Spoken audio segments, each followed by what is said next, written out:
সকাল থেকেই বিভিন্ন জায়গায় নিউ ইয়ার সেলিব্রেশন যে চলছে তার ছবি তো আপনাদের সামনে আমরা তুলে ধরছি। তবে বছরের প্রথম দিনেই ফের একবার ট্রেন চলাচল ব্যাহত হলো।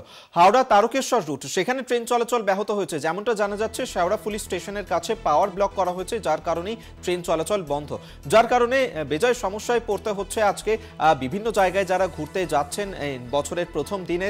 সেই কারণেই কিন্তু বেজায় সমস্যায় পড়ছেন তারা। আরো বিস্তারিত তথ্য নেব, আমাদের সঙ্গে টেলিফোনে রয়েছেন প্রতিনিধি শাশ্বতী। শাশ্বতী, কি জানা যাচ্ছে?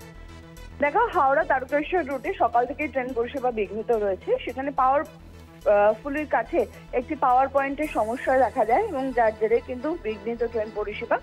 তবে এই মুহূর্তে পরিষেবা সম্পূর্ণ স্বাভাবিক করার কাজ চলছে। বেশ কিছুটা সময় লাগবে। বছরের প্রথম দিন এই ধরনের ঘটনায় কিন্তু যাত্রীদের মধ্যে যথেষ্ট মাত্রায় উত্তেজনা। একাধিক স্টেশনে একাধিক লোকাল ট্রেন দাঁড়িয়ে রয়েছে এই মুহূর্তে, এমনটাই খবর, এবং যাত্রীদের মধ্যে যথেষ্ট উদ্বিগ্নতা এবং ক্ষোভ দেখা যাচ্ছে। শাশ্বতী, কতক্ষণ লাগতে পারে এই ট্রেন চলাচল স্বাভাবিক হতে? তেমন কোনো বিষয় কি এখনো পর্যন্ত রেল কর্তৃপক্ষ কিছু জানিয়েছে? দেখো, শেওড়াফুলির যে পাওয়ার পয়েন্টের সমস্যা চলছিল, সেখানে ইতিমধ্যেই কাজ চালানো হচ্ছে। বেশ কিছুটা সময় লাগবে, কারণ এই ধরনের সমস্যাতে প্রায় ঘন্টা খানেক মতন সময় লাগে। সেখানে ইতিমধ্যেই প্রায় সকাল থেকে 1.5 ঘন্টা মতন ট্রেন পরিষেবা বন্ধ রয়েছে তারকেশ্বর রুটে। আরো বেশ কিছুক্ষণ সময় লাগবে বলে মনে করা হচ্ছে। বেশ, ধন্যবাদ শাশ্বতী তোমায়। শাশ্বতী রায় আমাদের সঙ্গে টেলিফোনে ছিলেন প্রতিনিধি।